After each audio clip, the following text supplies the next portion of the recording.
Добро вечер.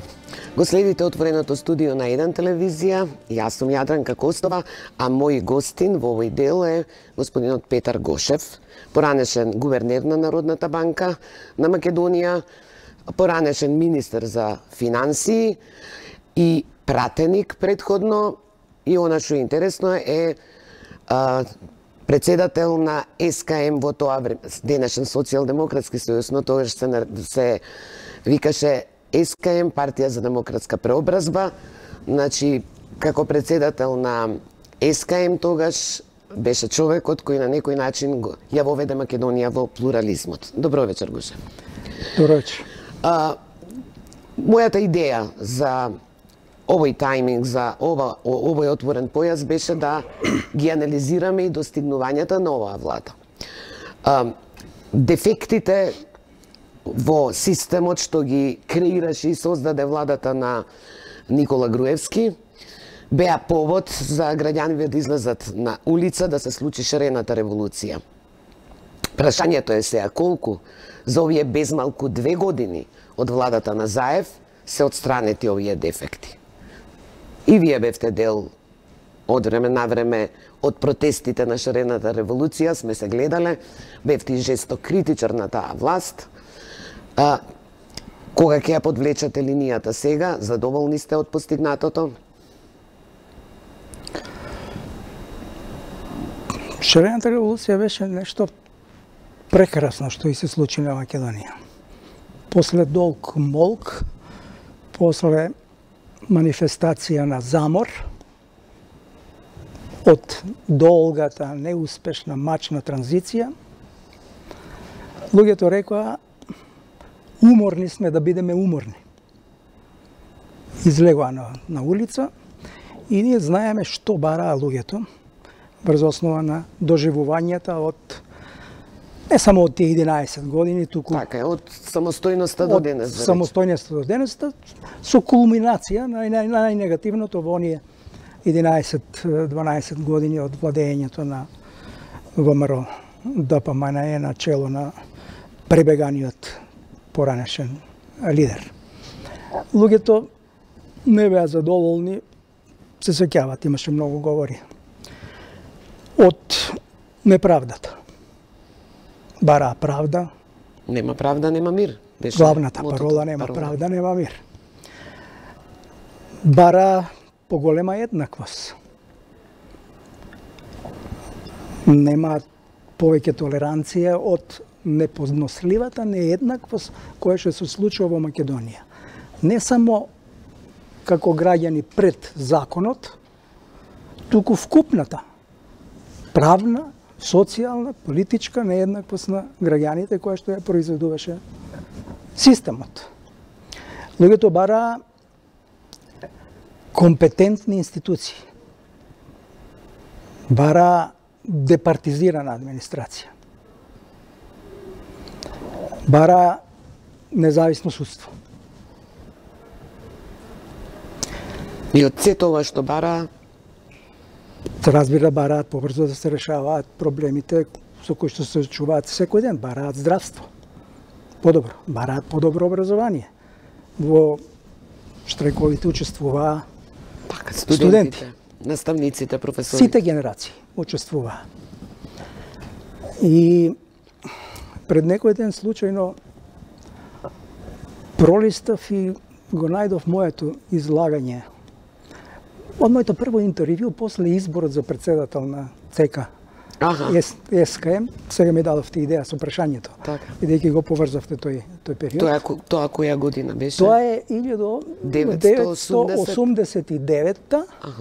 Во декември 24 сум направил големо интервју во Нова Македонија со присуство на МРТВ, на комунисти и така натаму.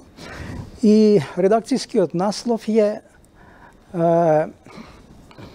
ниту партиска држава, ниту државна партија. А тоа го имаме денеска, или? Тоа го имаме долго време.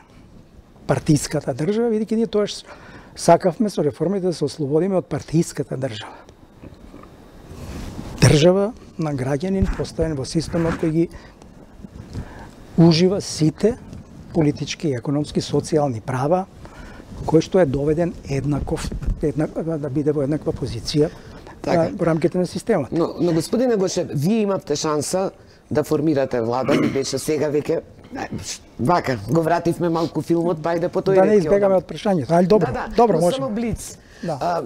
Кога го добивте мандатот за формирање на првата беше експертска, но 92-а вие го вративте мандатот со објаснување дека не дозволувате да ви наметнуваат други кадри.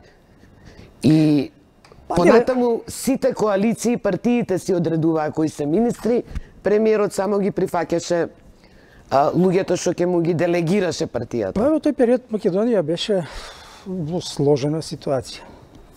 И јас лично мислев дека мора да има најкомпетентни луѓе за таа ситуација. Кога го добив мандатот, ова сум го повторувал повеќе пати. Да, кратко, не бев председател на партијата. И тоа беше олеснителна околност за зголемени притисоци околу кадрите кои што се делегираат да ги именува само како поштанско сандаче номинираниот кандидат за премиер. И сметав дека со тие предлози не може да се одговори на предизвиците од тоа време. За жал, квалитетот од таа понуда, која што ја сметав за несоодветна, до денес континуирано се намалува. И стигнавме во состојба кога може да биде секој министер. Без еден ден искуство од таа област. Или прво вработување директор Или прво на јавно вработување.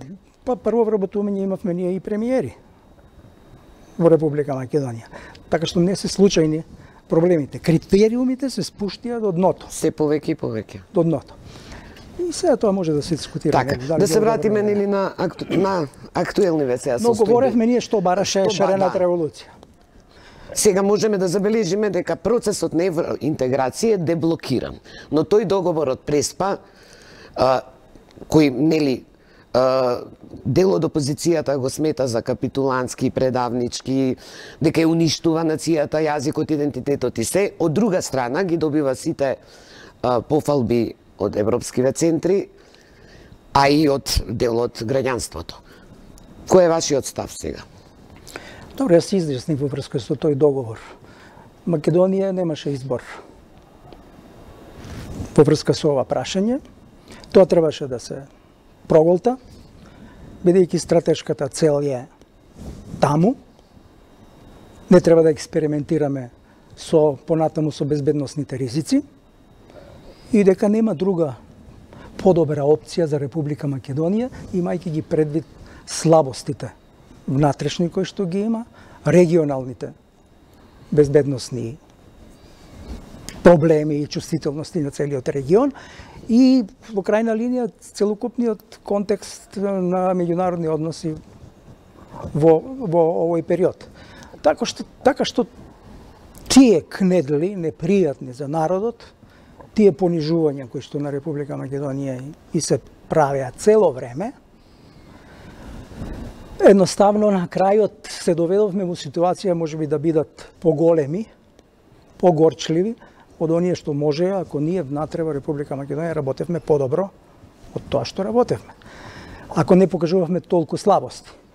Но во секој случај од другата страна имаме противници кои што се многу посилни од нас и Македонија тука немаше многу избори. Затоа јас им честитам на сите кои што учествуваа прво во сите овие изминати 30 години во креирањето свес за прозападна ориентација на Република Македонија и за потоа за техничката изведба на сето ова, со напомене дека таму евидентно е дека има работи од кои што народот не може да биде задоволен, евидентно е дека се погодени луѓето со чувствителни, идентитетски, закачки и така натаму, но тоа се прашања кои што би ги погодувал секој народ.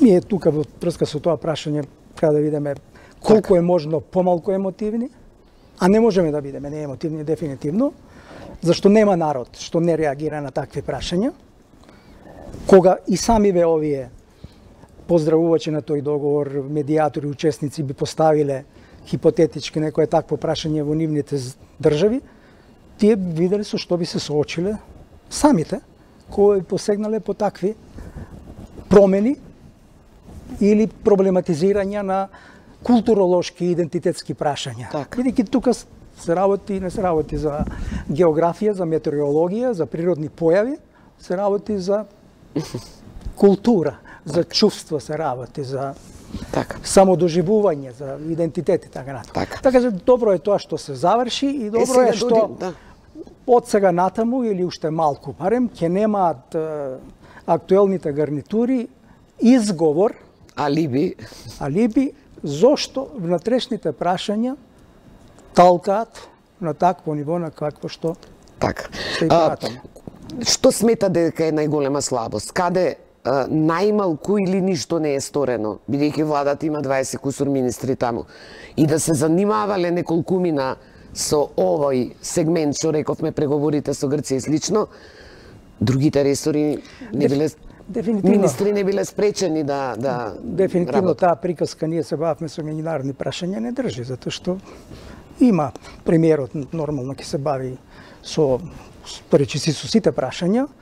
Ова прашање е најмногу во овој период, има министерство за тоа работа, има сектор друг, а сите други министри треба да се вршат својата работа. Значи, тоа не може да биде изговор, се бавевме со овие прашања и затоа останаа некои други прашања кои што ние ги ветувавме за време на кампањата да ќе ги решиме. Меѓутоа, тука треба објективно да се проценува, не навивачки, јас не сакам да бидам навивач. Прво, периодот 2 години е мал период да се почувствуваат промени такви какви што сака народот. На наследена ситуација, таква каква што ја имавме. Но, прашањето е дали политиките кои што се превземаат во одделните сектори водат кон релативизација, кон ублажување или кон решавање на проблемите од повеќе области. Значи, централното прашање е тоа кога се анализира како работи актуелна власт. И еве да почнеме од она што шарената револуција го бараше како крик. За правда. Како правда, како отстранување на еднаквоста. Селективната правда. Како арбитрарното апсење и милион. Спектакуларните апсења. Се. Задолжувањето на земјата. Неразборито. Господин Гочев, 29-та година од самостојноста. Сите податоци говорат за силни суми кои на некој начин се исчезнати, под наводници, се злоупотребени од буџетот. Колку се прелијале надвор. Афери имало за многу министри, па и премиери. И вие сте биле жесток како пратеник, одредени ги нарекувавте арами и ајдуци и слично. Никој не одговарало тогаш. Значи, за да не ни избегла мислата, овие неколку клучни работи како одговор на барањата на шарената револуција и на новата мотивација или демотивација за нова шарена револуција. Прво, прашањето е дали политиките на владава, кои што се превземаат, на крајот на 4 години, не сега на 2 години, ќе доведат до намалување на неподносливата, на највисока нееднаквост социјална, прво економската и социјалната нееднаквост.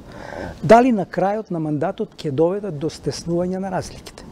Зашто имаме податок, например, дека 1% од граѓаните на Македонија, ако сме 2 милиона во земјата, или 2 милиона и 200, ако сме 2 милиона и 200, тоа се 22.000 граѓани. Ако сме милиони 600 де факто, тогаш сме се 16.000. Тие 16.000, според податоците, или тие 22.000, тој 1%, располага со 15% од доходот. Тој е највисок процент во Европа. Најблиску до тоа е Англија, со 14% едниот процент богати. Германија е со 6 само проценти, едниот процент учествува. Држава во која што има такви нееднаквости не може да претендира на хомогенизираност. Ма како е дојдено до такви нееднаквости? Тоа е дојдено со сите политики од почетокот 90. 89 од 90 наваму. Со сите. Бидејќи ние бевме во еден исто така порадикално егалитаријански систем, кој што имаше мана токму заради тоа што беше претерано можеби егалитаријански, и сега ние отидовме во другата крајност. Претерани нееднаквости. И сега тоа мора да се намали. За време на ВМРО ДПМН таа нееднаквост огромно се зголеми. Со порескиот систем и со арамилокот, со крадењето, со присвојувањето на се што е заедничко, со задолжувањето на земјата по секоја цена за да може да се произведуваат така наречени проекти, да се сечат ленти, а всушност главната мотивација е да се земат големи проценти, да се стават во приватни чепови и да се изнесат од земјата. Значи, тие две компоненти, порескиот систем и корупцијата, се главните причини за создавање на ова нееднаквост. Так. А и самиот пазарен систем, ако не е организиран, ако нема социјални политики соодветни, тој произведува нееднаквост, кој што треба со втората распределба, со секундарната распределба, со мерките на економската политика, со социјалната политика, со даночната политика, да се релативизираат, да се намалуваат. Од ова што досега го превзема владата, имаме еден обид со минување на законот за персоналниот данок и имаме некои мерки во Министерството за труд и социјална политика како одговор на ова прашање. Но недоволно. Тоа нема да доведе ништо. До ништо. Ако продолжат овие политики, на крајот, после 4 години, и покрај тоа што имаме социјалдемократска партија, која што треба поинаку да се однесува кон разликите во општеството, од таа така наречена лажно, стварно демохристијанска, треба да ги намали.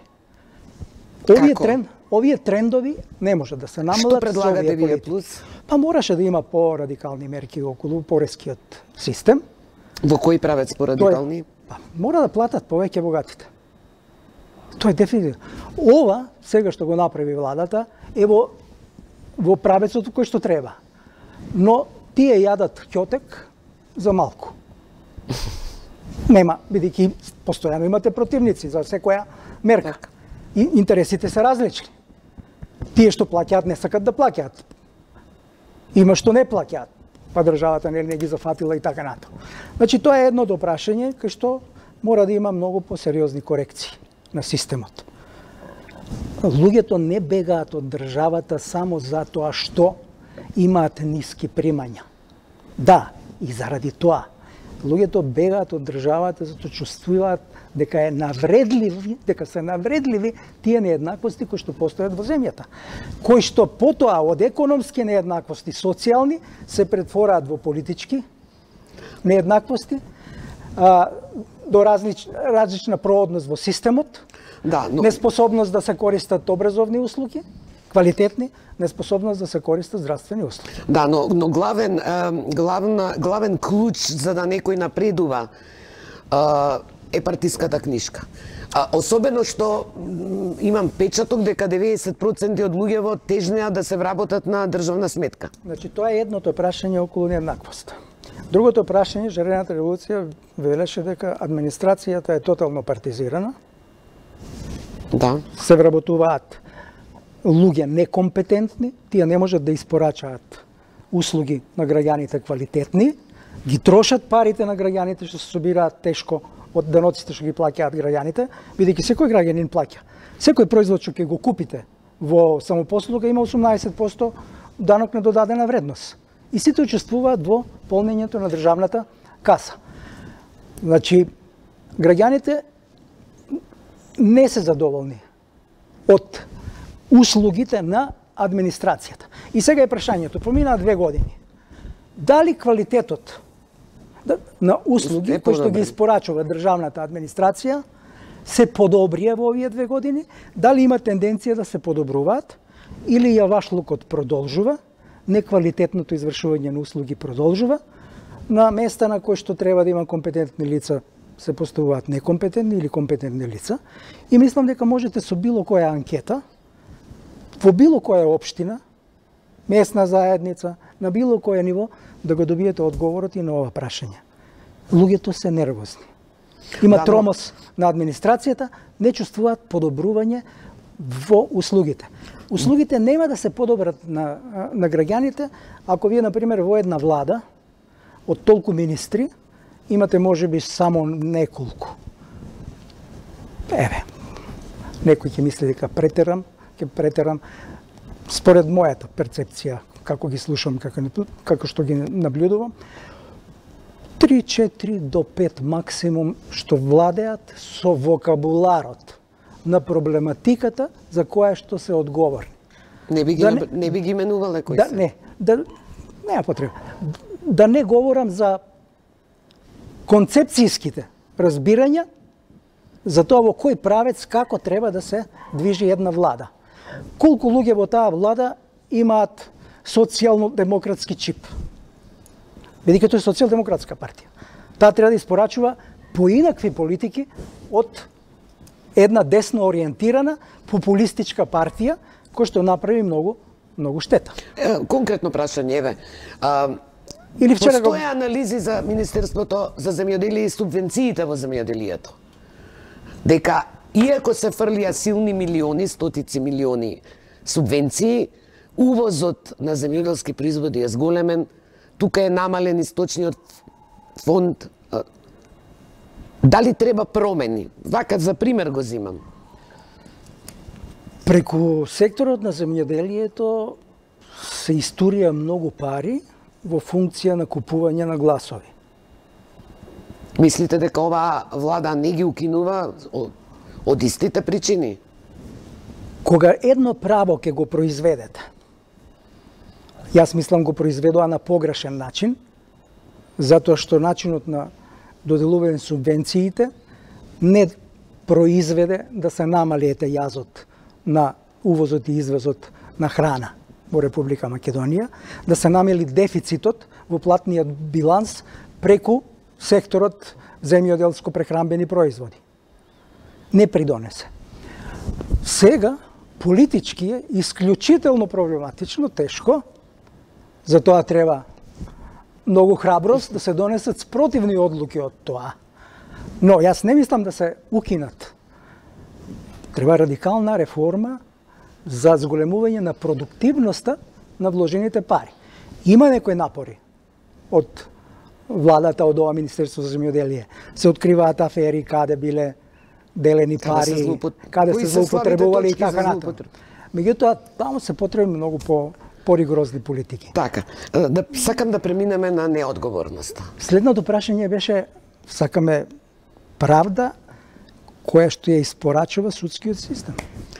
На тоа сакам да се... Клучното прашање беше, дали исто така. Таму, ни оддалеку го нема тоа што треба да го има. На толку вината судството? Истите луѓе се во обвинителството и судството? Исти луѓе можат да произведуваат исти поведенија. Ако некој е корумпиран, ќе го корумпира секоја власт. Не може да биде некорумпиран. Ако некој им се ставал во служба на политичари или на бизнес мафија, за да го добие местото судија, за да го задржи местото судија, како тој нема да со истите постапки да се обиде да ги добие и другите кои што дошле на власт. Очекувате вие да одговараат сите овие за кои се водат сега постапки, бидејќи... Не очекувам. Како што реков... Не очекувам. Прво поминаа 2 години, главните водачи на злосторничкото здружение не одговараат и ние сме сведоци дека во овој процес на така наречената повисока цел се направија пазари кои што се под секое достоинство, ум, свес, дигнитет на секој граѓанин на Република Македонија и главните криминалци, главните актери не одговараат. И нема изгледи дека тие ќе ја добијат заслужената казна. Ниту дека парите ќе се вратат. Парите ни случајно нема да ги вратат. Може трошки од тоа да вратат. Затоа што нема процес. Затоа што тука имаше многу тактизирање. Многу селекција. Многу избирање на време, кога, како и така натаму. Затоа што повторно имаме ние дискредитација на луѓе што, еве, наводно, како нови влегува во самиот систем или како возобновени влегува во самиот судски систем. Држава која што нема соодветен судски систем, нема ништо. Но објаснувањето на луѓе од владата беа дека од Брисел оделе сугестиите да не се оди толку со радикални резови, бидејќи СДСМ во кампањата одеше со генерален реизбор, нели? Ги знам јас тие сугестии, прво сум ги доживувал, бидејќи сум бил на одредени работни места. Во Народната банка во еден момент Меѓународниот монетарен фонд ми бараше да го девалвирам денарот за 20%. Уште еднаш да бидат ограбени оние што штедат во денар. Јас го одбив тоа и му реков на шефот на мисијата, ќе дојдеш на есен, ќе разговараме. Јас не мислам дека тоа треба да се прави. Дојде есента и ми честита. Гувернера, бевте во право, добро што не го направивме тоа. Значи сакате да кажете дека некојаш треба не да се каже на... Треба да знаете кое решение на вистина е добро. Од истата мисија ми се бараше вториот месец да ја затворам Македонска банка. Сакав околу Македонска банка минатиот петок ве спомена мојот гостин овде. Само да кажам пример. Да. Значи, еве дојдовме до Македонска банка случајно. Првиот месец, помина неколку месеци, дојдоа со барање да ја затворам Македонска банка, бидејќи е навистина неверојатен лош пример во банкарството. Има премногу незаконитости во неа, премногу ризици и така натаму. Кој ви го бара тоа? Од мисијата. Истата адреса. Истата адреса. Во тој момент кога тоа ми се бараше, во банката имаше 23 милиона, односно граѓаните мислеа дека имаат 23 милиона евра депозити на физички лица и 9 милиона евра на правни лица, 33 милиона евра. Тие пари ги немаше во банката. А луѓето си ги вложиле. Затоа што тие биле пласирани во кредити кои што не се враќаат. Во лоши кредити. Значи, затоа што преку лоши кредити се краделе пари. Значи тоа е цел систем. Од менаџери, од повеќе луѓе.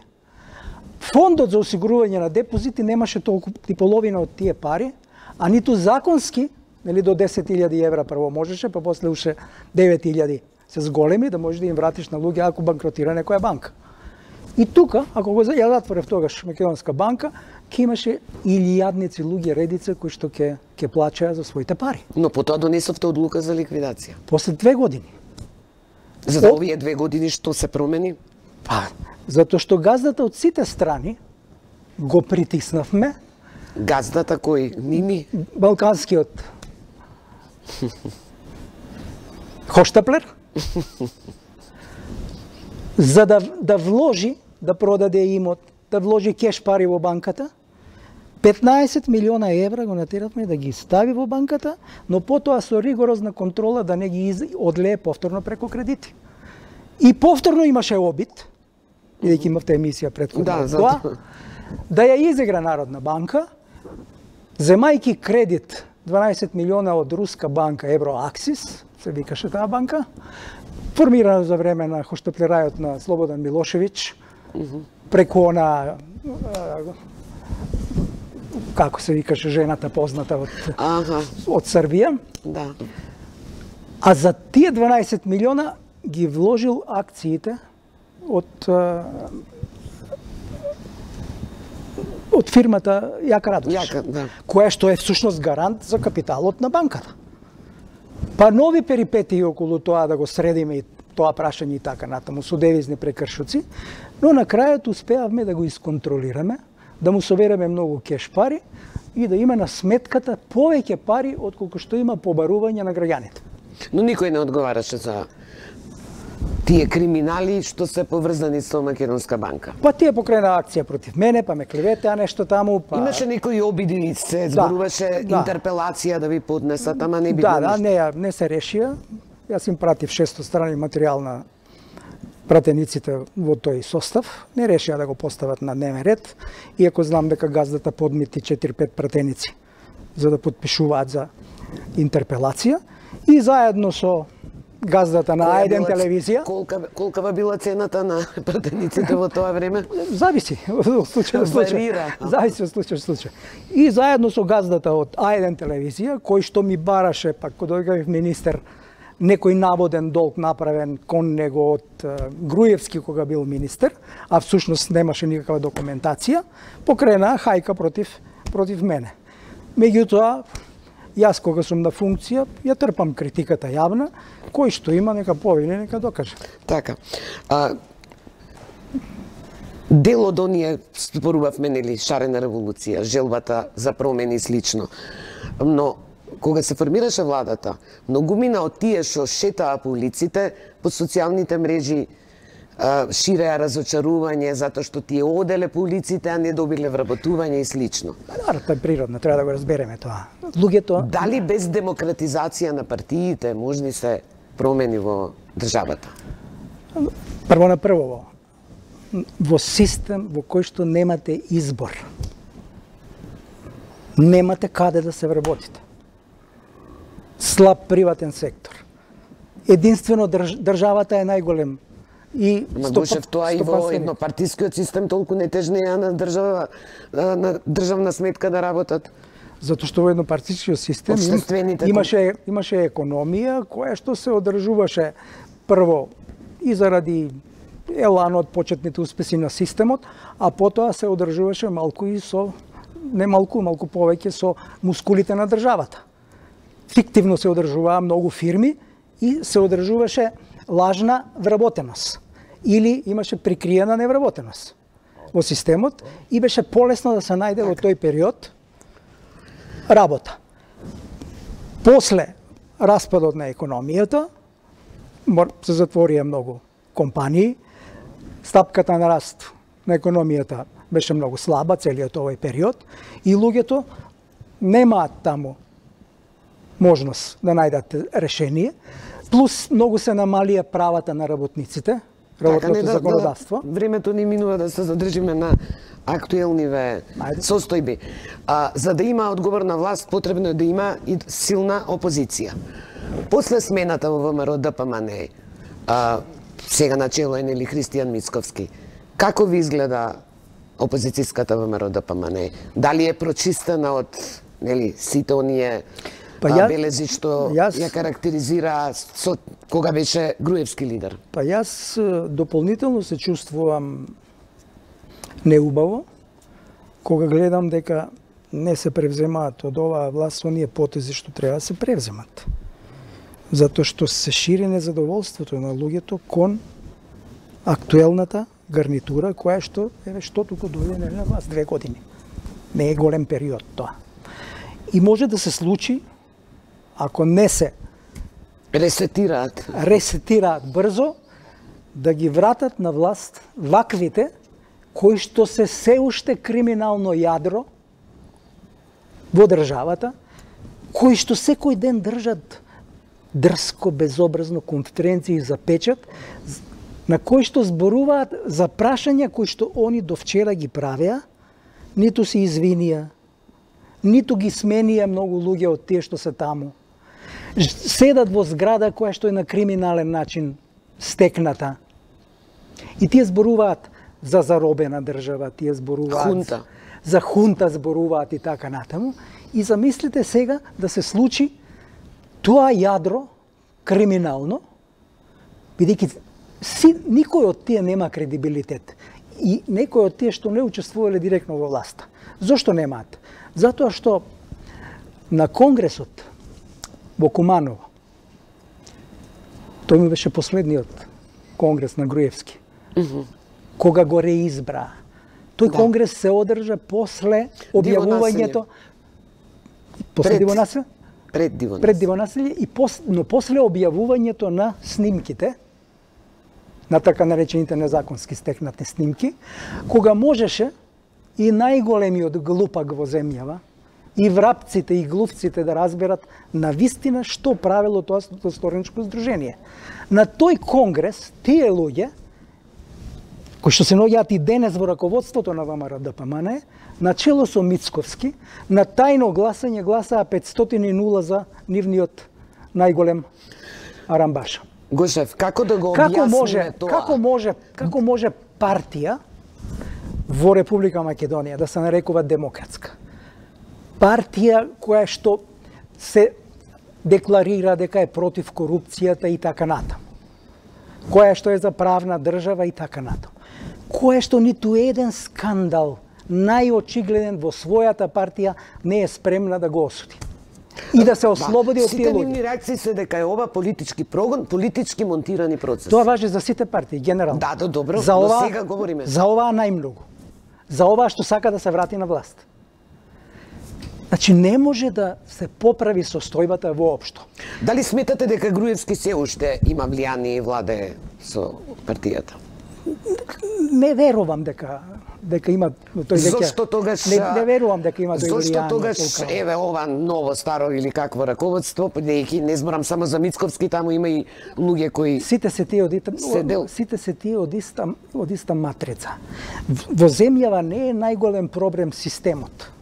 Но како, да речеме, 100, 200, 300 илјади, 400 илјади граѓани ги слушале бомбите, и без бомбите, многу работи биле јасни, не им пречи тој криминал?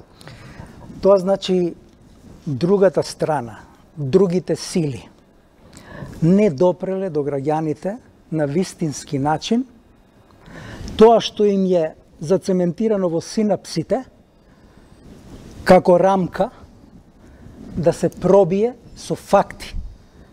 И тие гласаат навивачки, чопоративно. И тоа не е само случај во Македонија. Тоа е случај и во Америка, тоа е и во други држави. Опозицијата и прогресивните сили треба да најдат аргументација како да допрат до луѓето, тие да ја разберат вистината. Ниту еден систем нема да донесе резултати. Било какви реформи да се направат во земјава, затоа што нашиот проблем не е само какви закони имаме, што е напишано во нив. Не е проблем нашиот општ македонски идентитет. Нашиот проблем е идентитетот индивидуален, интегритетот на поединецот. Поединецот во Република Македонија претежно се има откажано од сопственото достоинство, од сопствениот дигнитет. И тој, како За ситен интерес. За најситен. За вработување обично. За најситен. За едно пиво. За кило урда. Во земја во која што е нивото на сиромаштијата едно од највисоките во Европа. Значи, нашиот проблем е тој. Нашиот проблем е на големото молчешко мнозинство во земјава. Каде е интелектуалната? Од луѓето што на тоа доаѓам. Елита да ја наречам, ајде. Значи, од луѓето што ги разбираат работите, кои што исто така се продаваат за ситни синекури, кои што молчат и кои што поддржуваат криминал во земјава заради некоја евентуалност или конкретност во дадениот момент, како утилитаристички дар од државата. Професори и професорки на правниот факултет не им пречи тој криминал или не го виделе? Не, тие се откажале од собственото јас. Во тоа е проблемот. Тој личен интегритет е толку срозан и со такво ниско ниво на личен интегритет не може да се исправи државата. НАТО и Европската Унија не можат сега да се претвараат во, не знам, секуларизирана религија. Како што беше идеологијата во социјалистичкиот, комунистичкиот период. Тие не можат да ни помогнат. Тоа е поволна околност. Но тие нема да ни решат проблемите. Државата стои на три нозе, еднаш зборував ми се чини и овде. Тоа е троногалка. Едната е одбраната. Другата е економијата, третата е културата. Одбраната зависи од внатрешната стабилност, зависи и од регионалната и меѓународниот фактор. Сега ние решаваме важно прашање во меѓународниот контекст на нештата. Но тоа нема да биде доволно, да не се занесуваме. Дека ние сме вечно обезбедени со стабилност, затоа што ние ќе бидеме членка на НАТО. Внатре проблемите, ако ги произведуваме и продолжиме, ние ќе бидеме повторно проблем од аспект на нестабилноста. А има многу фактори што на таа линија работат. Мислите меѓуетнички или меѓуетнични, меѓуграѓански, било како. Било како. Граѓански конфликт може да излезе, да трае, да се подгреваат работите постојано. И едноставно земјата да се испразни. Бидејќи темпото на празнење е огромно. Вие кога немате население растечко, вие не можете да имате ни растечка економија. Тоа е едното прашање. Економијата не ги задоволува потребите на граѓаните на минимално ниво. Владината парола за ова година е силна економија, шанса за сите. Дали очекувате на овој план економски владава оваа година да ги помести работите кон подобро? Оваа година економијата ќе има раст најмалку 3, над 3%. Ништо посебно да не направи владата. Само парите кои што влегуваат во државата брзо и ефикасно да ги врати во економијата. Ако тоа го направи, без афери, без политички проблеми застои, без меѓуетнички тензии и така надаму, економијата ќе испорача нешто над 3% во 2019 година. Културата ја спомнав, тебе прекинав. Да. Културата е, ние играме цело време со идентитетските прашања. Ние во рамките на културата го изместивме прашањето на идентитетот.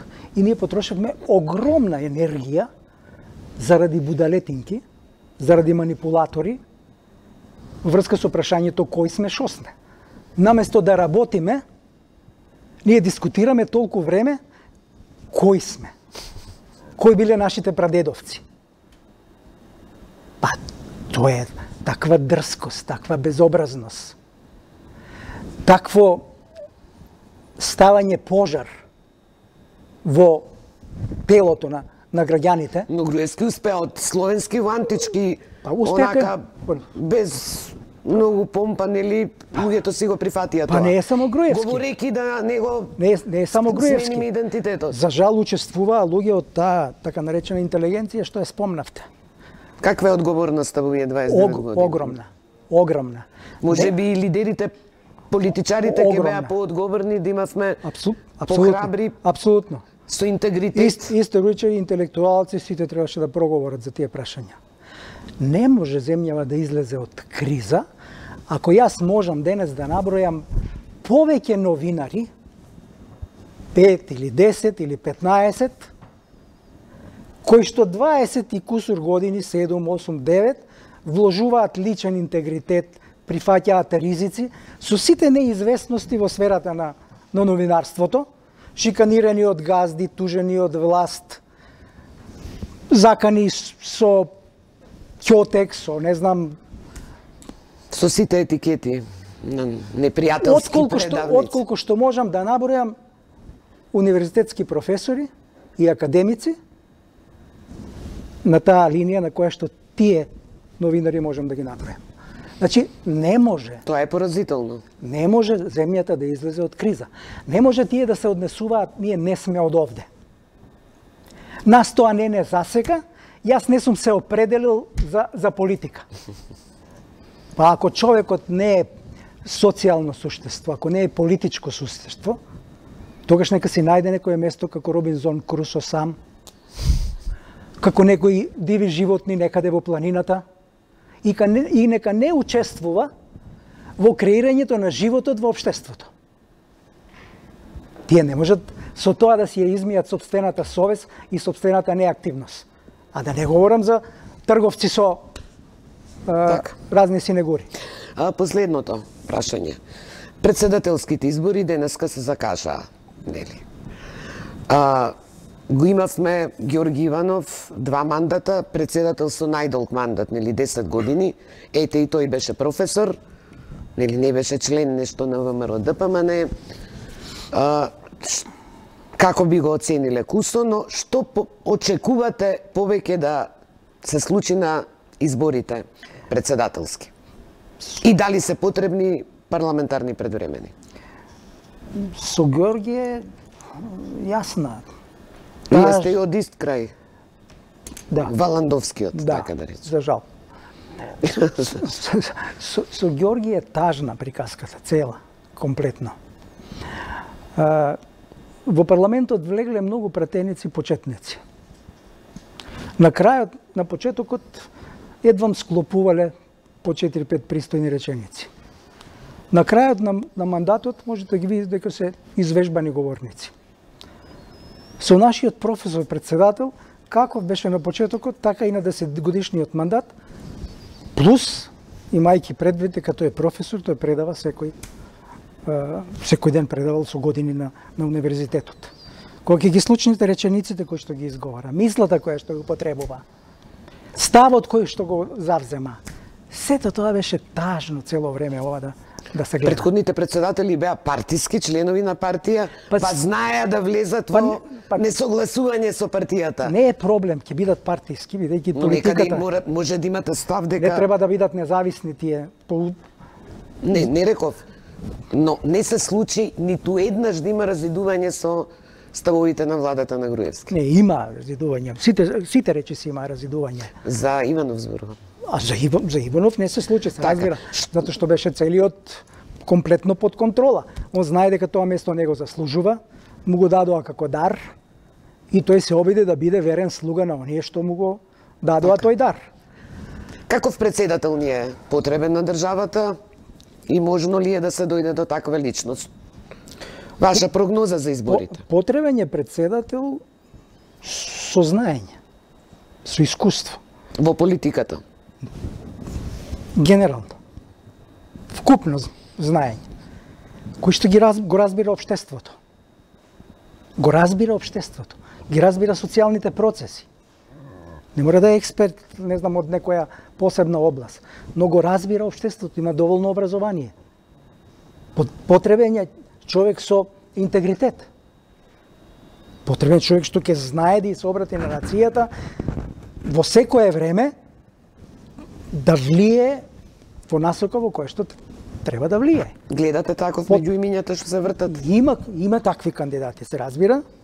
Има Македонија повеќе, не е Македонија толку испостена колку што изгледа од сликата кадровска која ги анализирате луѓето кои што се на власт. Тоа не е точно, но тоа е затворањето на партиите во исклучува собствените ровови, да бараат собствен послушник, да мислат прво на тоа дали овој ќе ни биде лојален на нашите ставови, на нашата политика, дали тој ќе не заштитува и тогаш кога ние ќе бидеме криминалци, и тогаш кога ќе превземаме политики штетни за општиот интерес, помилување и така натаму. Ако се тие критериумите, нема да има добар председател. Но има луѓе, се разбира, од имињава што се спомнуваат, има и други што не се спомнуваат, што можат таа функција, но мислам дека не треба да се секираме што Манди Бајрам се кандидира за председател, бидејќи он е една метафора на некако случај во системот, туку како Амди Бајрамизација на системот. Но само да ве потсетам дека 90-тите на локални избори во општина Центар во Дебармало победи Амди Бајрам во сред Дебармало затоа што гласачите беа разочарани од предлогот што дојде од Сојузот за Македонија. Гласачите ја имаат исто така одговорноста. Значи постои еден инает и одмазничко гласање. Не можеле на друг начин да реагираат, не преку Амди Бајрам. Гласачите, оние што ќе промислат малку, се разбира, зашто и тие ја носат одговорноста кој управува со нив. Ако партиите без проблем ставаат деца од 25 години, од 27-8 години, да им бидат татковци на општината, на нацијата и така натаму, нека не очекуваат подобро. Значи, и тие носат одговорност. А има начини како да реагираат. И сега може да се случи да им врзате, ќе карикирам, да им врзат некое партиско магаре со знак. И тие ќе гласаат заради партијата. Тие треба да се спротивстават, да му се спротивстават на подценувањето кое што се случува од партиите, од раководствата на партиите. Така. Господине Гошев, ви благодарам што бевте гостин во отвореното студио. Остана и многу други теми. Во некоја друга пригода се надевам, затоа што вашите анализи се секојаш јасни, прецизни и не робуваат на една или друга партија, иако имавте допирни точки и бевте во политичкиот живот. Добар. Јас само сега сакам да најавам дека во 19:25 во разговорот со началникот за сообраќајната полиција најавував тогаш прилог кој не беше подготвен. Станува збор за новинарката Силвана Бркулјан, која пред 10 дена имаше проблем со сообраќајната полиција, со пајак службата, таа се смета дека е на некој начин онеправдена. Колешката Ива Трајковска ја сними, па останавме должни, еве ве повикувам овие 2,5 минутки да го изгледате незиниот случај, а потоа следува дневникот. Пријатно се гледаме следниот петок. На 21 јануари во 23 часот и 30 минути, мислам дека околу во тоа време, буквално пред влезот на зградата на моите деца беше собрано беше паркиран во средната линија, јас тоа не го негирам. Дали е тоа прекршок? Според според закон и е. Меѓутоа, во многу случаеви, каде што паркингот е поширок, во недостиг на место, се прекјутно се дозволува тоа паркирање. Но што остана со останатите 8 автомобили? Зошто истите 8 не беа подигнати од оваа лента, од оваа лента? Ќе ви ги доставам јас сликите, ќе видите дека тротоарите беа сите полни. Значи, јас не ја оправдувам мојата грешка со грешката на другите. Јас, ако е грешка, јас само прашувам, зошто од 30 автомобили, кои што или 50 во моментот беа погрешно паркирани, од колона во која имаше 9 автомобили, од средината беше излечен само мојот автомобил. Јас кога отидов и во едно доста вознемирена состојба бев на вистина, јас тоа не бегам од тоа и не го негирам, иако и они подеднакво беа дрски. Се додека не им ги покажав сликите, тогаш малку омекнаа и сватија дека направиле утка. Јас дадов представка до МВР, ќе го исчекам рокот пропишан со закон со кој што они треба да ми одговорат на мојата поплака и да ми го дадат името, бидејќи мене не ми е кажано кој мене ме пријавил ако сум по пријава. Тоа нив им било забрането, нели? Меѓутоа, јас исто така можам да го викнам во пајак службата вечерва, да ја викнам и да речам собирај. Дали тоа, без разлика дали се они вистински или погрешно паркирани. Значи, припадникот на Министерството за внатрешни работи е тука, на лице место кој треба да даде точна проценка и одлука. Значи, ако јас сум погрешно паркирана, што е со другите автомобили?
Пелистарка ви подарува апликација за здрав живот, здрави навики и здрави одлуки во 2019.